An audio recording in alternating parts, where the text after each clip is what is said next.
ever felt like you're constantly trying to prove yourself to God, but no matter how hard you try, it's never enough? Paul knew exactly what that felt like. In Galatians chapter 2, verse 19 through 21, he describes how his old life died the day he met Jesus Christ.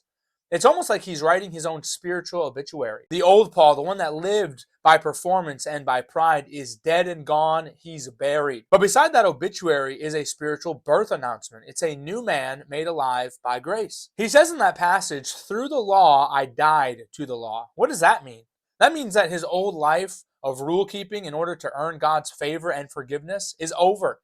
The law exposed his sin, but it could not save him from his sin. And look, the same is true for us. There's no amount of good works or morality or church attendance that can make us right with God. The law reveals our guilt, but only grace can remove it. Paul then says in that passage, "I am crucified with Christ, nevertheless I live." Look, when you trust in Jesus Christ, your old life dies with Christ. Your sin, your shame, your striving. And when he rose from the dead, you rose with him too. And now, if you're in Christ, you can say, "It's no longer I who live, but Christ who lives in me." That means that the power that raised Jesus from the grave now lives inside of you. You're no longer chained to sin. You don't have to keep trying to earn God's approval because you already have it in Jesus Christ. You don't live for the acceptance of God. You live from the acceptance of God. And I tell you what, that's real freedom. Paul ends this chapter by saying, "I do not frustrate the grace of God." That means to set aside.